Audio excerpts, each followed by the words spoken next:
welcome to episode 3 of Gal and Kitten Knittin'. I am Gal, also known by Gallialvia. You can find me on Ravelry, Twitter, and Instagram at Gallialvia. I'll put that down here. Hi, and I'm Kitten. You can find me on Instagram, Ravelry, and Twitter as @SpaceKitten3000. And if you are a first-time viewer, welcome. This is our podcast about our adventures in knitting. We are advanced beginners, I would say. That's how I feel anyway. And I hope you enjoy watching episode 3. And if you're a returning viewer, thank you for coming back. We really appreciate it. And we hope you enjoy this episode as well. Thank you so much for coming back and seeing us. So we'll just kind of dive in here. Yeah. Finished objects. Which this is not going to be a long segment. Did you have any finished objects? No. So we're just going to talk real quick. I do have one, but... You do? I do have one. You do? We'll talk about yours. I finished my 7 and 0 Shawlette by Ffrench.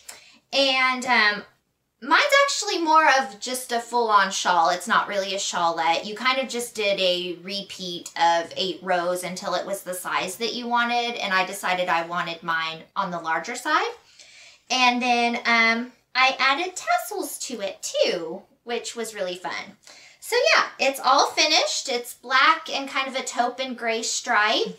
And it's pretty long, but it kind of just wraps around like this with the little tassels. And I was really happy with it. I was actually happier than I thought because it was kind of just a project where I wanted something to knit, and I don't really keep a lot of yarn in a stash. I kind of buy... She's the opposite of me. I stash. I like to have a project in mind and then go out and purchase the yarn for it. And I had yarn on order that I was waiting to come in, and I wanted something to knit, and I didn't. So I kind of just found something with the yarn that I did have. And I had black and gray and taupe. And so I was like, I'll just start this kind of easier shawl pattern while I'm waiting for my yarn to come in for these other projects that I had planned on doing. And then I really liked the pattern. I thought the pattern was fun. I think doing a stripe made it more interesting to work on too. Sure. Because it is quite repetitive. So it's a good TV watching project. But being able to switch the colors out made it a bit more fun. And then I decided to put tassels on it. And it's funny, there's someone I follow on Instagram. It's Lunar Knits by Lori. And I follow her on Instagram, and she has some tutorials on YouTube. And the day before I finished this shawl, she put a tutorial out on YouTube on how to make tassels. And so I know there's other, YouTube videos for tassel making, but I follow her and she put that out. And so I used her tutorial on how to make tassels. It took all of about 5 minutes to do. It was really easy to attach them and everything. And then, yeah, I really like it. It's beautiful. So this is I'm going to take it off because it's kind of hot. Because it is quite warm. It's made with Cascade Superwash wool. And so it's very warm. So I'm going to go ahead and take it off now. But yeah, I finished that, and that is my only FO. Because I'm not currently a monogamous knitter. And I want to work on all the things and can't focus on one to actually finish one. So she texted me the other day, and she goes, I'm thinking about starting another project. I was like, how many do you have going on in the works? You had, what, 4 at the time? I had 4 at the time, and I wanted to cast on a 5th one. I said, why not? And I did. I did do it. But then I decided I wanted to use different yarn. I wasn't liking the way the yarn I had in mind was knitting up. It was knitting into kind of a stripe, and that's not what I really wanted. So now I'm back down to 4. Oh, that's right. You tore that one out. Yeah. I did, yeah. You'll find the yarn eventually. So why don't you have any FOs? So, as you guys know, I was trying to do a sweater for this week and a sweater for the next podcast in 2 weeks. I actually finished the whole left side of the long weekend cardigan sweater, and I decided I only had a week left, so I needed to switch things up to something that was a little bit more manageable because I didn't think I would have enough time to finish the long weekend cardigan. That one is just so long. It seems like you just would have to knit on it forever. and I kind of did. So now I have the neckband and the 2 arms to do on that. So, you know, probably not for next time. But, so I switched back to the no purl sweater. And I got 1 arm done on the no purl sweater. Let me see if I've got it over here. I don't. But I did 1 arm on the no purl sweater. And she did post a picture on her Instagram, of it, if you want to look at it. But I started working on the 2nd arm, and I was looking at my cake of yarn and going... You're getting a little nervous? I'm getting a little nervous. I'm playing chicken with my yarn. So... I decided to weigh the first arm and weigh because I was only like 8 rows into the 2nd arm, weigh the cake of yarn, and there was like a whole ounce difference between the 2 of them. Whole ounce? I don't know. It was enough of a difference. Oh. It was enough of a difference that I was like, oh yeah, no, don't have enough yarn for this arm. So I called the yarn store that I picked up the first 2 skeins of yarn from, and they never got back with me. Boo. Oh well. I actually ended up going to the store and they didn't have it anymore. So what I ended up doing was I went to a different yarn store and picked up some yarn to kind of... So here is the back of that no purl sweater, and as you see, there's a lot of striping going on in that variegated yarn, whatever variegated? It is. Variegated. So I decided to kind of even it out this time with just some simple, it's a gray, it's called Mint. It is by Earth Yarns. It is their Harvest worsted. And they hand dye all of their yarns, and they hand dye them with natural dyes. So it is the mint colorway because it was dyed with mint. But it's gray. And it's really, really soft. It is very soft. It's so soft. Yeah. I've got written down it's 100% merino. So, so I got it to kind of balance out the crazy stripe on this. We'll see if my thought actually works out. We'll try it, see what happens. It's part of the creative process. Creative process. So we'll see what happens. If it doesn't work, then I will probably get a hold of the original dyer because they still have it on their website of the first yarn. And I'll just get some more yarn from them. But I don't want to do that unless I absolutely have to, because a skein of that yarn is like 562 yards. And I don't need 562 yards. Right. And then you'll have, most of it left over. Exactly. And what do you do with, 562 yards of a yarn that, you already have something. You already have something of. So. And it's not like it's a gray or a neutral color. I mean, it's so colorful that it's, if you knit something else out of it, you'd be like, don't you have a sweater out of that too? It's not something you can just incorporate into something else. Exactly. So no FOs, but those are 2 of my works in progress. The Long Weekend Cardigan by Patons Yarn. I'm not really sure how to say that. And the No Purl Sweater by Michelle Greenburg. If that new yarn ends up working out for the sleeves, you'll have that done by next time. Because I should have that done. Those sleeves should knit up pretty quick. Yeah.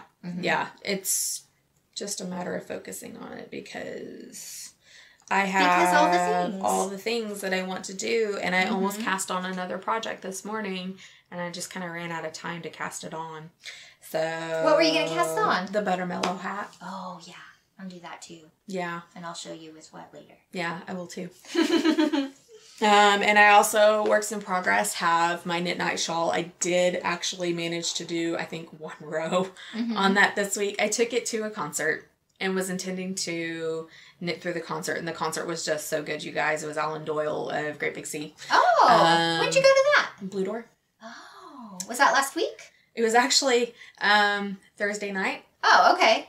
So you actually started texting me in the intermission between the opening acts, and our whole conversation was within that intermission. Wow. Like, I was like, this, okay, cool. That's funny. It works. It works. But yeah, so I ended up enjoying myself so much. Not that I didn't think I would enjoy myself, but it ended up being such an upbeat concert that me looking at my knitting, focusing on my knitting, and just kind of listening to music wasn't going to happen. So it was a great concert, you guys. But yeah, so Knit Night Shawl only did one row. It was like before the concert even started, like before I even left for the concert. So that's all I got done on that. Yeah. How about your whips? How you doing on those? What do I have? I have, we'll go back to something I talked about last podcast, the Prima leg warmers by the Sexy Knitter. I almost have one done. I thought I was going to have one done, but again, I can't focus on one project lately. But I don't know. I'm just knitting until they're the length I think I want them. Yeah. But I got a good portion done. I hope you can see the little pattern there.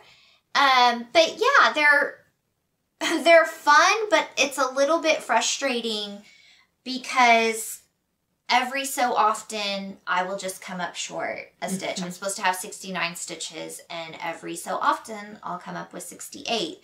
It's not going to matter. In this pattern, you're not going to be able to tell where the stitch is missing. Because they're not dropped or anything. It's just, there's a lot of knitting together or slipping stitches, and it's probably just somewhere in there. And especially when they're on, they're going to be scrunched, and I'll probably wear them under boots. So I'm not really worried about it. Sure. It's just, you were over the one day when I was working on these, and I was getting so frustrated because I could not get the right amount of stitches, even though I know it's really not going to matter. It just bugs me. Oh, sure.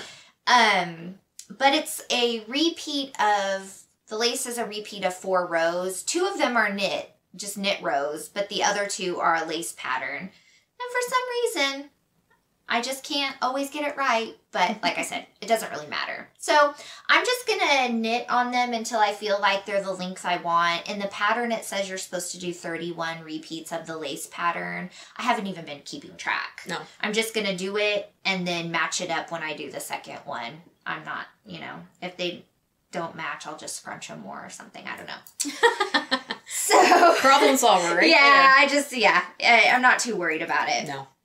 And then the only other thing I've been really actively working on is something new that I've started since the last time we talked. And it is the Puck's Tunic by Susanna IC. And I found it in the Interweave magazine, the summer 2017 issue. I really wanted that issue because it was like Shakespeare knits was the theme. And that's why it's called Puck's Tunic. And so I ordered it from eBay, just like a used copy. But this is all I have so far. It's, and you basically knit 2 rectangles and then seam them, and it kind of has like a little sleeve that just kind of like a little drops cap sleeve, barely. Yeah, and it's pretty long, but it has slits up the side, so it's not really tight. So I really like that because I'm a little bit wider at the hip than I am through here. So I like that it has the slits. Since it doesn't have a lot of shaping, it won't be real tight. And the yarn I'm using is a kind of a mint green color or something. Yes. Show this to them again because you guys, she is working with something that's like not black. No. And it's pastel. It is pastel. It's so pretty. It is very, very pretty. I do like it. I will almost certainly wear it with black pants, though. Which makes me feel a little bit better. I think you need some hot pink pants. Oh, geez. I do have pink pants that I wear to work sometimes. But it looks cute with that. That might be a little too much color for Kitten. A little too girly? Yeah. But since it's such a springy type pattern and it's kind of sleeveless and it has the lace, I thought it would be really pretty in a more spring-like, summer-like color. Absolutely. And I do think I will wear it again with black pants. But I do think I'll wear it a lot. I have green eyes, which you can't tell, so I think it'll look nice with that too. So what is the yarn made out of? It is 60% linen, 40% cotton. Hold on, let me make sure that's right. I might have the percentages mixed up. 60% cotton, 40% linen. Yeah. I've knit with cotton before, but never with linen, and I don't know if that's why it feels kind of weird to me, but it feels like knitting with dental floss. You know, like how you get the dental floss that sometimes has the wax with the, you know, that's what it feels like knitting with. It doesn't feel like that when you've actually knit it, but while I'm working with it, that's what it feels like to me. I don't know. But it's Juniper Farms Zooey DK weight in the color mint is what it is. So yeah, and I haven't gotten a lot done, but I don't think it'll take very long if I focus on it. The only thing is it has to be really long. And the lace is in a pattern or a chart, which I've never done before. And it's just the 27 stitches right here that are in chart form. So that's been different, but it's been fine. If you guys have any tips on chart reading, like do you guys blow your charts up? Yeah. Because my chart is about this big and then it has the little key on the side. Yeah. And I actually didn't even think about blowing it up until you kind of had mentioned something. So is that something that you guys do when you're doing chart stuff? Because I think I've never done charts before. The one time I had an opportunity to do a chart, it actually was already written out as well in the pattern. So I just decided to do the written out because that's just easier for me to do. Right. Because when I look at lace charts, with them being so small, I feel like I'm going cross-eyed and I'm afraid I'm going to miss a count as I'm going through because you get so many like knits or purls before you get to your next different stitch. Yeah. I'm afraid I'll miss one. So I saw something recently on another video podcast to blow it up, and I was like, oh, that's a really good that is a good idea.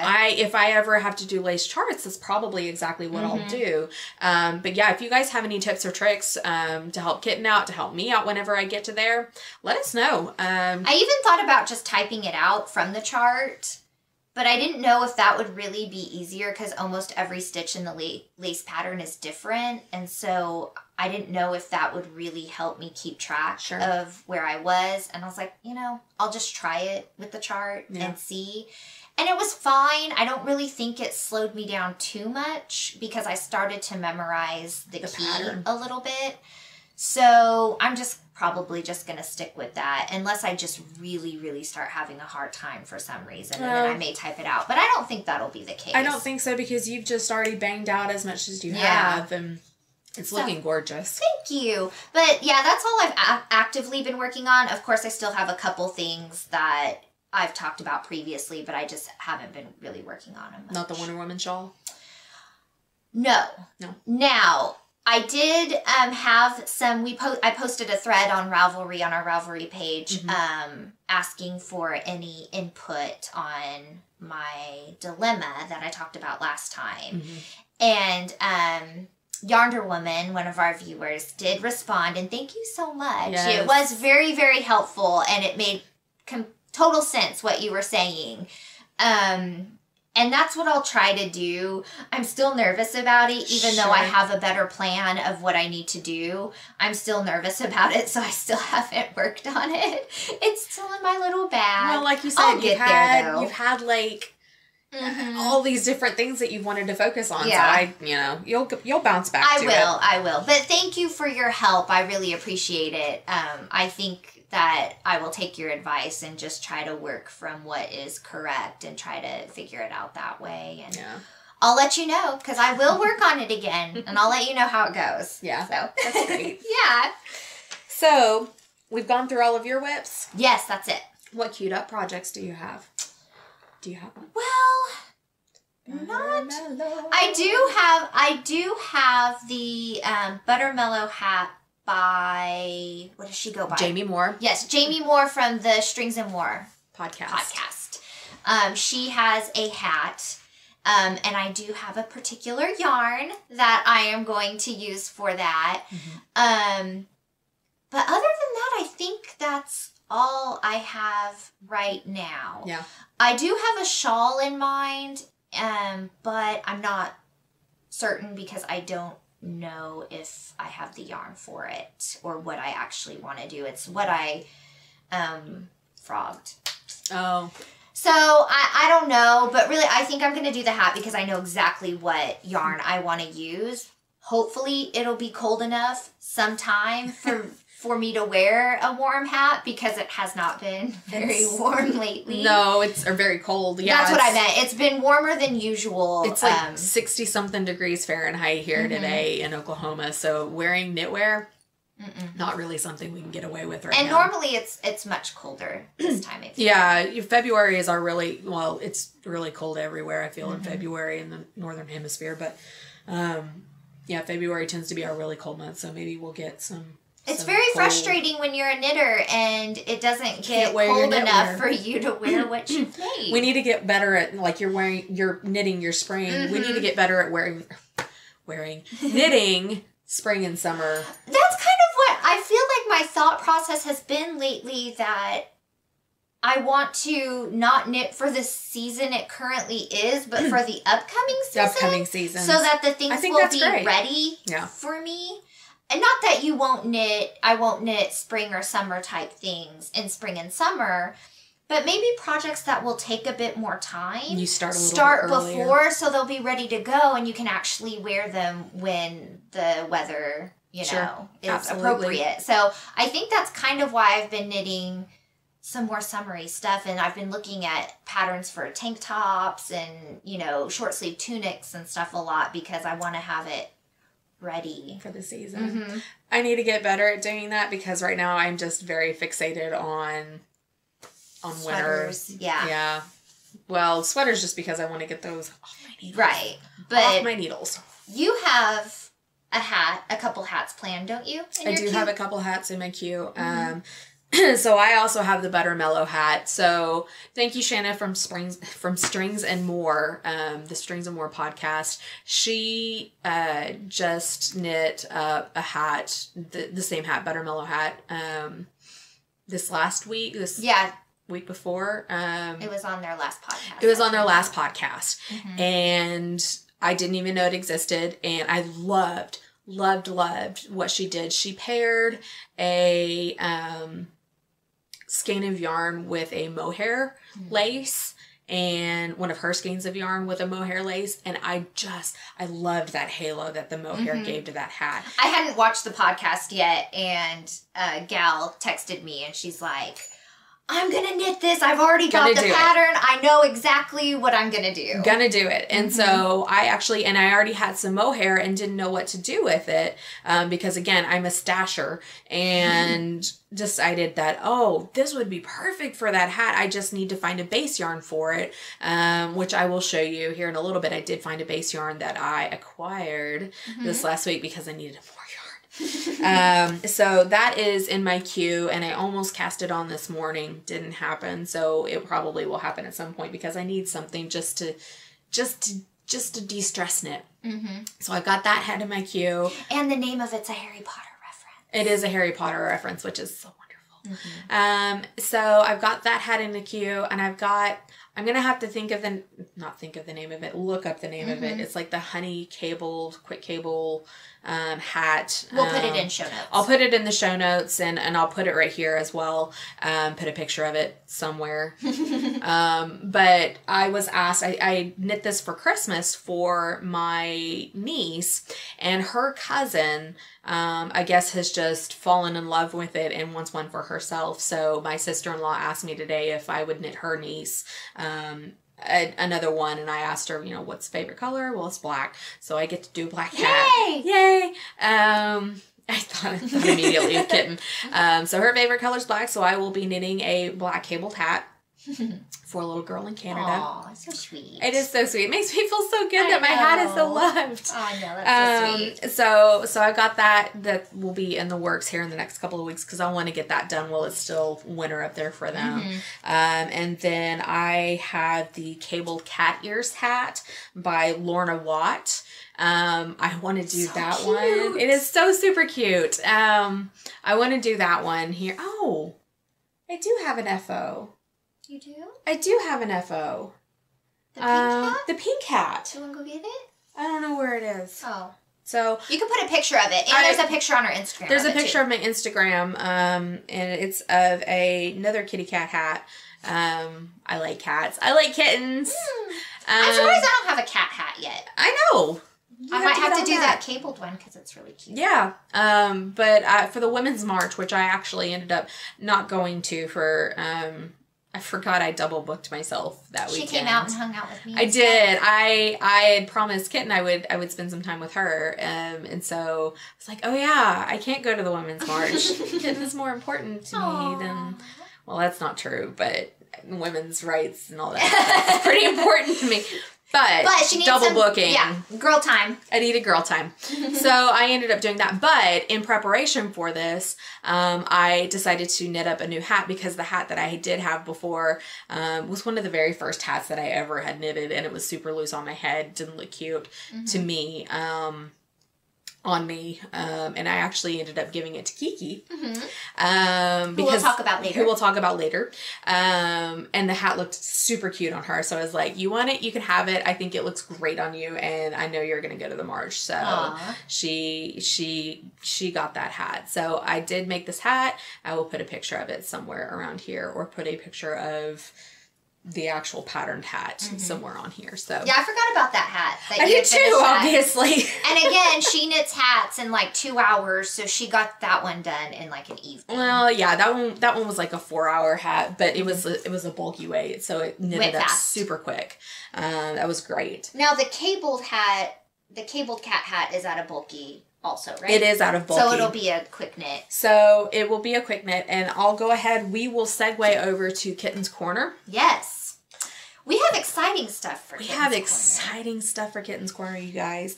So first of all, I want to read you guys something that was tweeted from Mary Robinette Cowell, who I believe is an author. She was... well, again, it was a tweet. She said, "Me talking a writer down from imposter syndrome. How long have you been writing? Them. 3 years. Me. And how old are you? Them. 28 years old. Okay, so you're a level 28 human and a level 3 writer. How good were you as a level 3 human? Them. Ooh. So that makes me think of us as knitters. You know, put some perspective. Put perspective on, because I've only been knitting for a year. I think I'm doing well for having only knitted for a year. But there's a lot of, you know, really wonderful knitters out there, which I know you guys are very aware of. But it makes you, like, it inspires you. At least this is how it is for me. Looking at those more experienced knitters and what they're able to create is inspiring. But yet, sometimes I'm like, why can't I do that? What is the deal? Like, why can't, if I try that, I mess up on it. Like, what is the problem? Exactly. And it makes me want to work hard and do it, but I also will kind of beat myself up sometimes if I don't feel like I can do it, or I'm nervous about doing it, or if I try and I mess up. Sure. But it puts some perspective. It does put some perspective in there, and I think it's something that we need to recognize. And all of us, you know, don't be so hard on yourself. And, you know, you've only been doing this how long, and there's still so much out there to learn, and you will get there. Just keep trying and keep doing it. It's try to enjoy the journey. That's what I've kind of been struggling with. Well, not maybe struggling, but sometimes I'm so focused on the end result of my knitting that I forget to enjoy the process of doing it. And I'm just like, I want to get done. I want to wear it. I want to be done with it. Whatever the reason, I get focused on the end project. And not the journey. And not, like, enjoying the process of doing it. And I want to try to remember that because you spend a lot of time creating these things. Mm-hmm. And that goes for any art form. You spend a lot of time creating these things. And yes, it's so exciting when it's done. Yeah. But it makes it so much better if you can enjoy from A to Z. Absolutely. And that's what I kind of want to be more mindful of personally. Going forward. Yeah, is to not just be like, get this done, get this done, get this done. My sweaters. Right, but enjoy like seeing the progress I've made and things like that. Sure, absolutely. Yeah. Well, and those we've been using the progress keeper, and it's so much fun to use those progress keepers. Yeah, and I like them. Mm-hmm. To see that, it's made a difference, I know, for me. Mm-hmm. But, okay, so on that note, we are now level 1 dyers. Yes. So that was where that little diatribe went to. Yeah. We are now level 1 dyers. So if you follow us on Instagram, you will know that yesterday we went to my mother-in-law Judith. Her friend Kiki does a lot of felting, mm-hmm. and she does work with silk scarves as well, and she does dyeing. And so she invited us over to do some dyeing of yarn, and so we went over there yesterday and got to learn some of the dyeing process for yarn, which you guys was so much fun. It was really, really fun. It was so much fun. Yeah. So we had various yarns to work with. Mm-hmm. We had some superwash merino that was worsted weight. Mm-hmm. We had superwash merino, worsted weight. Mm-hmm. We had some just plain old merino and alpaca. It's 50-50, I believe, mm-hmm. is what the mix is. And we had some DK weight that was cashmere and merino. And then I think that was a 70-30. Worsted that was 100% non-superwash merino. Correct. Mm-hmm. And so we had a lot of different textiles to kind of weights and composition mm-hmm. to play with, to kind of get to know how things react differently in the dyes and the water. And I feel like that kind of just happened by chance because we just bought different things. And for me, I personally was not thinking about what difference it would make in the dyeing process. I was just looking at, weight and yardage. Were you thinking about it? I was totally thinking about it. I was not thinking about it at all. Well, it was just kind of happenstance. So, the reason I say it's happenstance, I have another dye day plan in March. So I wasn't going to use all of my yarn this time. I was planning on only using the superwashed this mm-hmm. time, the superwash merino. But my mother-in-law also brought my DK weight and my bulky as well. And mm-hmm. so I was like, well, while I've got this, there's actually projects that I want to do mm-hmm. with the bulky. And mm-hmm. I let Kitten have a DK mm-hmm. skein. So I got the opportunity to see how both of those reacted. And it was awesome, because you have to be the superwash. You can be kind of more you don't have to be as delicate with superwash. You don't have to be, because you don't have to worry about it felting mm-hmm. with the way it's processed. It doesn't try to felt itself together. Mm-hmm. Whereas the wool alpaca, the wool cashmere, the 100% merino, mm-hmm. it got a little bit fuzzy, and you just had to be really gentle when you were working with it because it would start to stick together. Yeah. Luckily, none of us had that issue. But Kiki kind of warned me about being gentle with it because it might felt, because she right. does felting, so she knows. Right. But that didn't even occur to me, and it was really cool to see it because now I definitely have preferences. Yeah. And what is your preference? My preference is superwash, actually. Yeah. Because fuzzy is not my favorite. No. I don't mind it, I guess, but... And of course, it depends on the project. Sure. But with my experience yesterday, I really preferred the outcome of my superwash. Your superwash. And I know I've watched other podcasts where they prefer non-superwash. Mm-hmm. And I've knitted with both, and I don't have a preference knitting with it. I haven't, I don't really notice a big difference between superwash and non-superwash when I'm actually working with it. But dyeing with it, I liked the superwash better. You like the superwash Did you have a preference? I didn't have a preference in terms of dyeing. It was actually just kind of fun for me to experience the different ones. She's a natural. I'm not a natural. She's a natural. I am not a natural at all, you guys. Well, okay. If it was just coincidence that yours turned out the way it did, then good for you because it's so pretty. Oh, thank you. So let me tell my journey, as it were.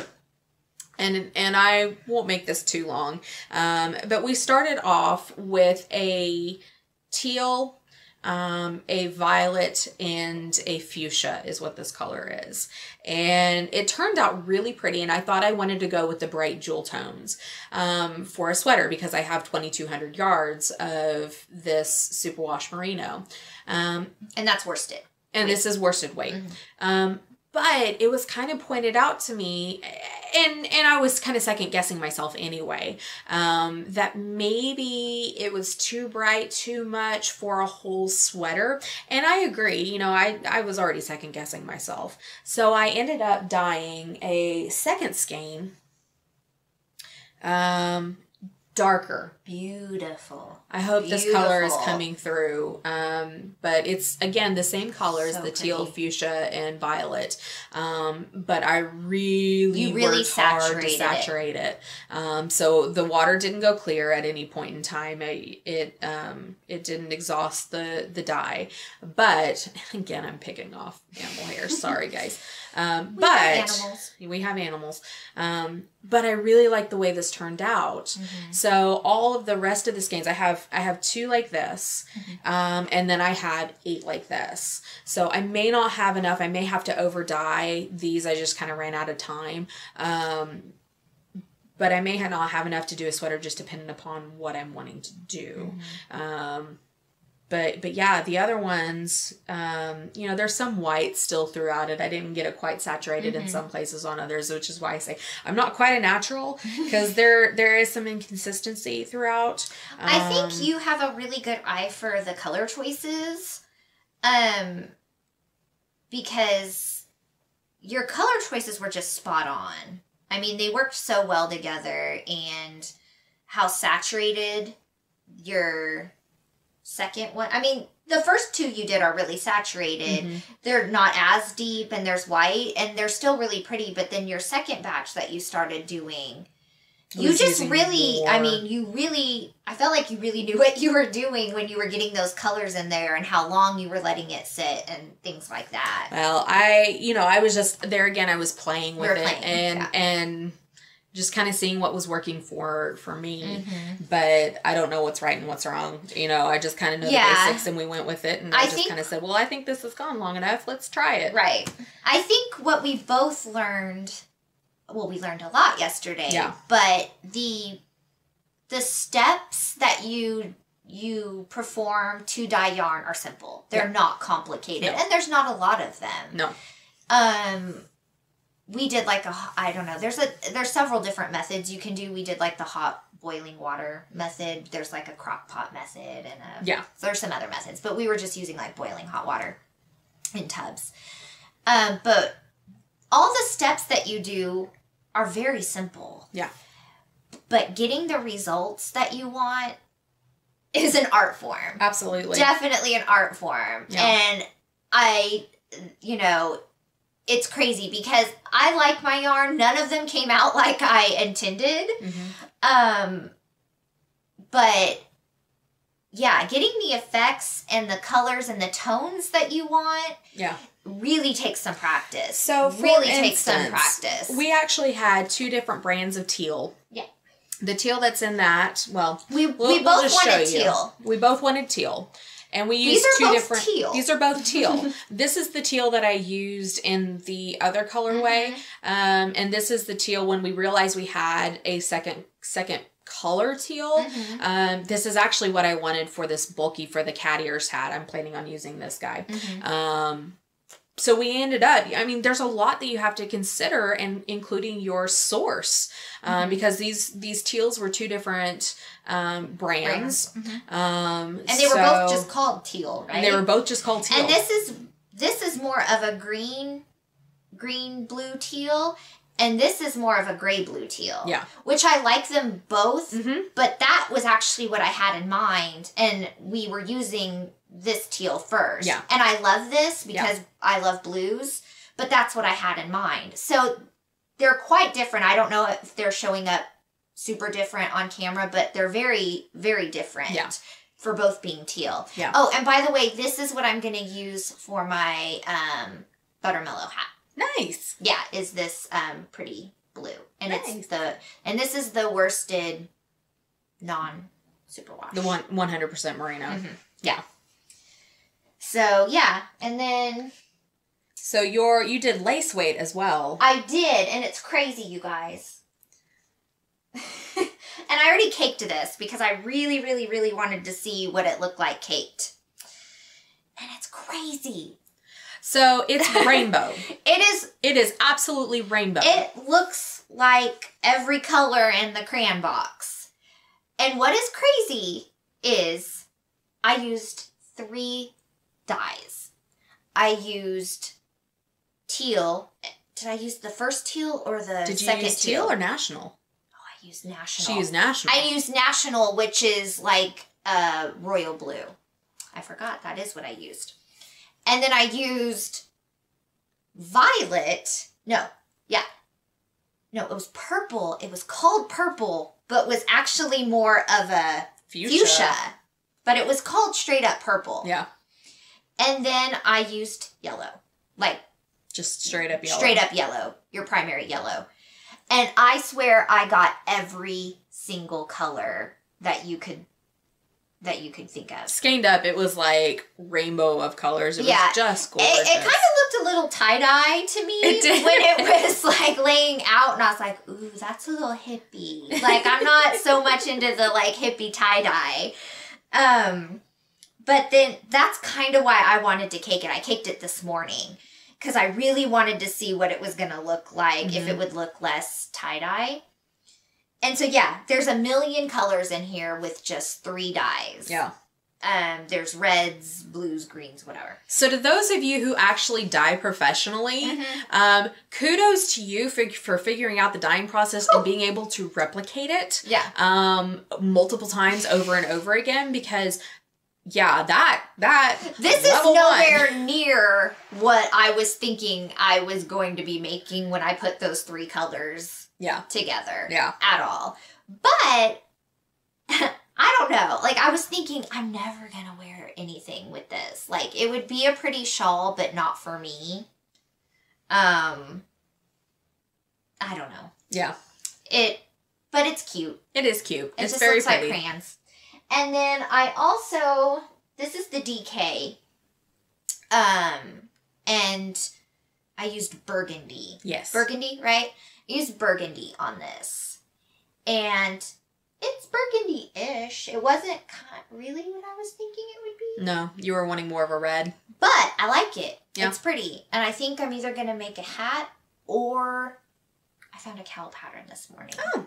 But I have to look, I threw away the label, so I'm going to have to like get one of yours that has the label because I don't know how many yards are in this. I can do that. So if I have enough yards for the cowl, I actually might do a cowl, but if not, I'm going to do a hat of some sort because I know I'll have enough for a hat. Yeah. But yeah, it's pretty.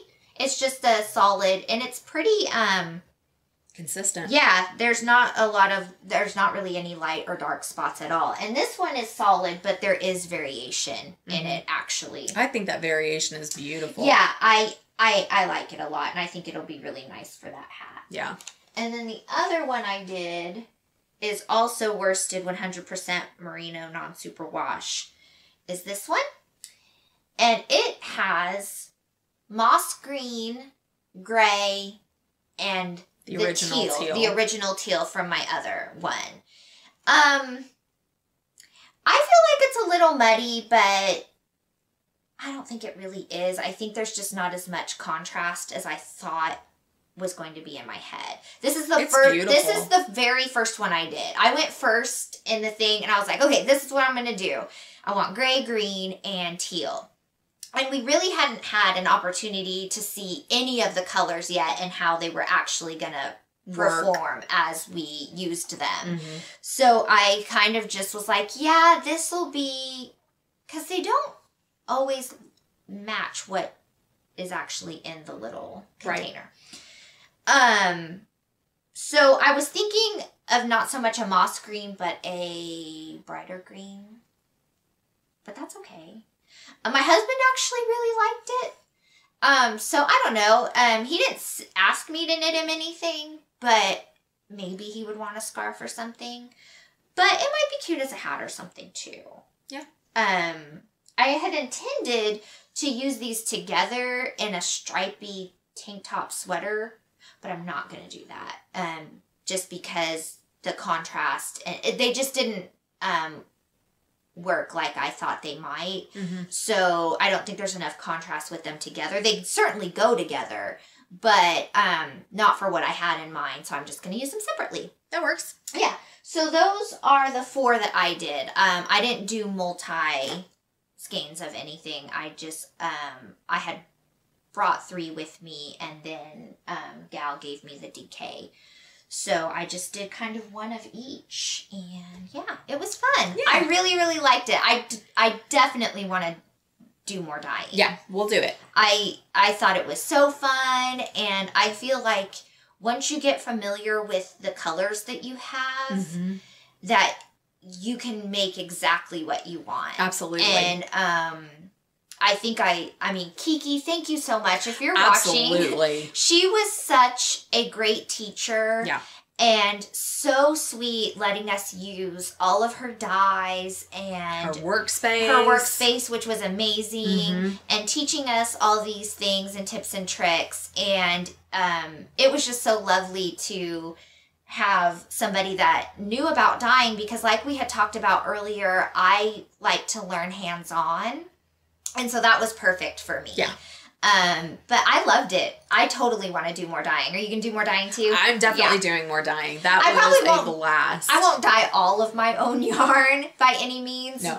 But maybe what you could do is start putting some projects to the side and go, I want some yarn for this. Right. I want some yarn for this. And then we can have like a dyeing day and just go, okay, this is what I want to do. You know, even if it's solids, we can... Yeah. We can do it. I think it'll be really fun, and I really want to just like play with colors and get familiar with colors so I can get good at mixing the stuff. And, you know, I'm like, how do you do those speckles? Like the speckled yarn. I mean, there's so many things, and that is so complicated because just putting some colors on is not not always going to get you what you want. Nope. So, but yeah, it was really, really fun. Yeah, absolutely. So that was our Kitten's Corner, our learning for the last 2 weeks. We had an exciting time doing that. Yeah, so we're going to do that again and share it with you guys. So we'll talk real quick about our acquisitions. Which I don't have very many this time. Go for it. I didn't do enough shopping, apparently. No, I did not do enough shopping. Well, one of the acquisitions I actually already showed was the Juniper Farms Zooey DK for the Pucks tunic. I did not, like I said before, I don't really keep a stash. I have a little bit of a stash now just because I got a lot of presents and gift cards for Christmas and my birthday. So I do have a lot of stash. Well, not a lot. I do have a lot more. For her. Yes. Which I actually kind of am enjoying. Yeah. So maybe I'll become a small stash girl. I think you could be a small stash girl. I don't think you'd ever be a stasher like me. No, but yeah, so this was one I have 3 skeins of these. So yeah. And then the other thing I got was this beautiful Malabrigo red, which I'm going to let you say it because I don't know how to say it. Okay, so this is the Rios in Cereza. Yeah. And it's so pretty. Oh my gosh. Gorgeous. I only ordered one because I wanted to, if you watched the last episode, I wanted to make a turban style hat. Mm-hmm. And this was going to be the yarn for it. I ordered it specifically for that because it's worsted. I think there's 210, which should be plenty for most hats, so I wasn't worried. But then when I got it, it's so pretty. It is gorgeous. I kind of want to order more and make something more than a hat. Yeah. I really, really like it. But I haven't ordered more yet, but the place I got it from has several more. But yeah, it's very pretty. Mm-hmm. And then the last thing I got, where'd it go? Oh my gosh, I can't find them. What are you looking for? My little stitch markers. They were in that little pouch. Uh-oh. Where'd I put them? Oh my gosh, I'm wasting so much time. Well, I'll tell you what. Oh. I found them. They were under all of the yarn. How about that? So, if you watched the first episode, you'll know I love tiny food. So, these adorable stitch markers and progress keepers were gifted to me by Judith Prise Artworks. And they're so adorable. They're little tiny foods. They're little tiny foods. So this is like a little, I don't know, a little tart, maybe. And this little progress keeper. Little shortcake. Yeah. And then there's a pink one too. It has a little strawberry on it. And then, oh my gosh. This is probably my favorite. I love it so much. It's so cute. Oh my gosh, I just noticed they move in there. Yeah. It's a progress keeper. It's a tiny gumball machine. It is a gumball machine, and the gumballs actually move around. Yeah, I just noticed the gumballs actually move in there. I love it. It's so cute. And then these are stitch markers. Uh-oh. It's kind of stuck. But anyway, it's a little banana split.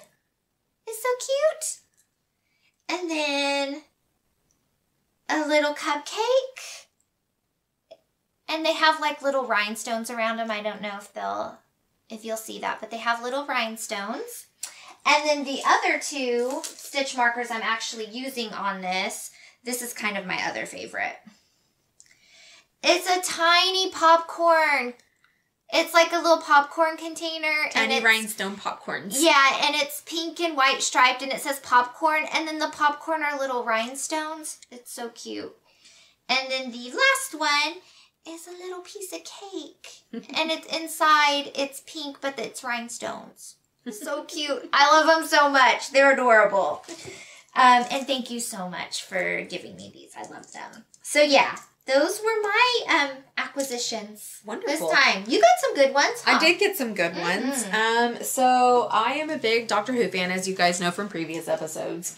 And I found this bag from Fate's Thread on Etsy that says, Rose Tyler, I.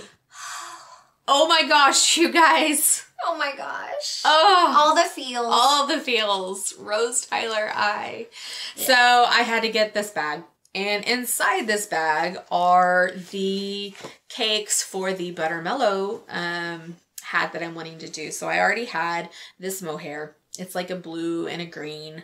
And so I needed to go find some yarn as a base for that Butter Mellow. So I got this, it is a worsted by Ms. Crosby Loves to Play. It is in her steamer trunk, which is a worsted, again, in the peacock colorway. That's pretty.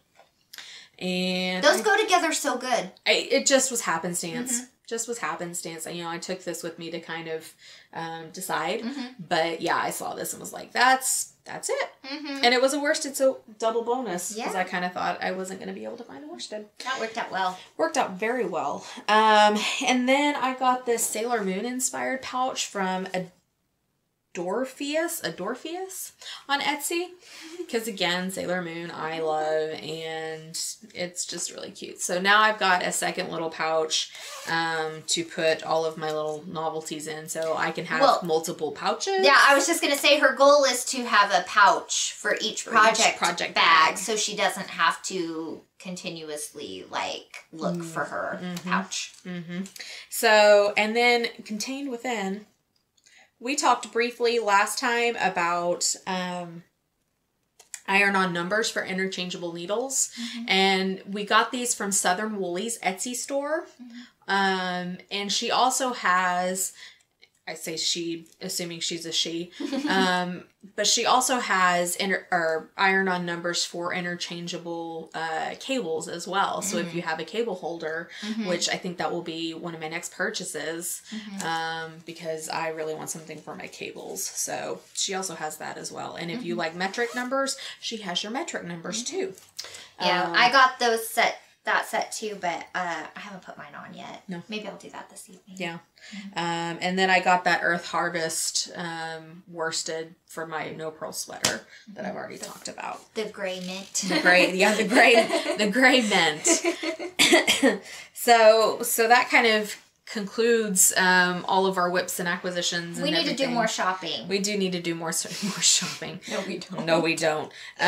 So let's talk about upcoming real quick, because we have a couple of things in the pipeline for us and you guys as well. Yeah, we have some cool stuff. We have some cool stuff coming up. So in March, beginning March the 1st, we are going to have a sock knit along, because Kitten and I have not knit socks. And we know a lot of you have not knit socks. So if you are thinking about knitting socks, this is a good opportunity for you to join a bunch of us that are learning how to knit socks, so we can kind of pick each other's brains. I will set up a thread and Ravelry for that. And I know, say, a couple of you have already expressed interest in that. So thank you so much for that. And what we're going to do for a giveaway for that is, again, I have a dye day set in March that I am going to dye a skein of sock yarn. And whoever ends up winning that, we'll do that a random drawing in the thread.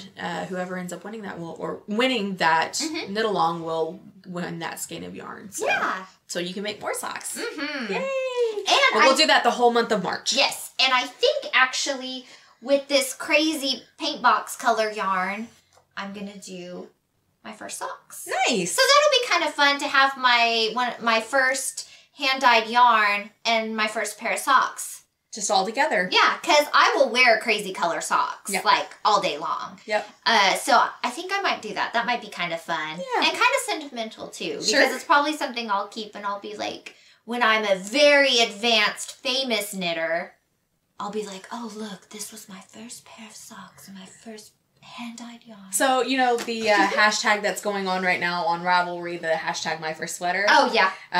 We could totally do a hashtag my first socks. Yep. Totally do that. And I'm really hoping I love knitting socks. Yeah. I really, really hope I do, because I have been looking forward to knitting socks for a long time. And I'll be really bummed if I hate it.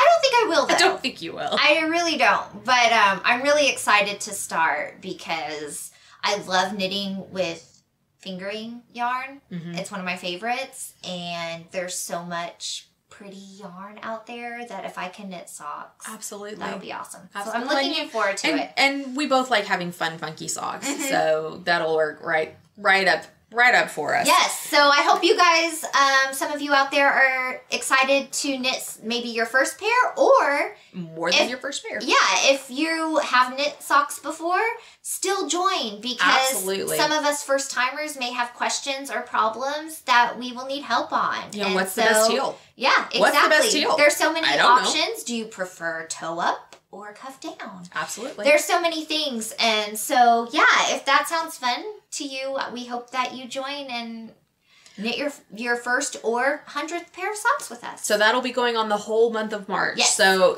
that way, those of us that are beginning have a whole month that we can sit there and work on the socks and not get frustrated. Or if we do get frustrated, we can always come back to them during that month. Yeah. So that's the first thing. The next thing is Kitten and I are going to the Dallas-Fort Worth Fiber Fest. Those dates are April the 5th through April 8th. April the 8th. So Thursday through Sunday, excuse me. And we are going to be there Friday, Saturday, Sunday. So if you see us out there at the Fiber Fest, please come up, say hello. We would love to meet you guys. It would make our day. It would absolutely make our day. And since this is our first time going, if you've been there before and want to show us around, we would love that as well. So just, you know, message us and let us know kind of the ins and outs of the Fiber Fest. That would be great. Yeah, we're really excited. To my knowledge, they don't have one in Oklahoma where we live. That's not true. Oh, do they have one? Well, I don't think it's the same. We'll talk about it after this. I found something recently. But I was just kind of looking at fiber festivals around because I was envious of all of you Rhinebeckers. All of you Rhinebeckers. We would love to do that one of these days. And then Vogue Knitting Live, I was watching stuff like that, which, you know, this is Dallas-Fort Worth, which I think it's going to be good, but it's going to be the closest thing we get right now to New York. To something big like that. Yeah. And so I just kind of Googled what was going on, and Dallas-Fort Worth is a easy drive from where we are. Yeah. So I'm really looking forward to it. There's going to be a lot of vendors there. There's going to be Signature Needles, which I'm kind of looking forward to looking at their booth.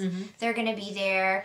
So yeah, we're really excited to go, and you bet we'll have a good Aquisitions haul from that. You better believe it. And we might podcast from there, right? Yes, we are talking about doing, because we have a podcast that weekend planned. So we are talking about doing some live from there, but also some just from the hotel room, so you're not getting all of the stuff. Because I know that can sometimes be, oh, the camera is moving. Right. And if you're not there, it might not be as interesting to you, maybe. Yeah. I don't know. But that's our regular podcast day anyway, that we're going to be there that weekend. So we thought we might do a little bit, if not all. So if the backdrop looks different, looks like a hotel room, it's probably because it is a hotel room. We're in a hotel room. Yeah. So, and I'll tell you guys, just kind of an FYI, these pictures behind us are about to change. There's plans. There's plans for this wall. There are all the things. So probably next podcast, that'll be different as well.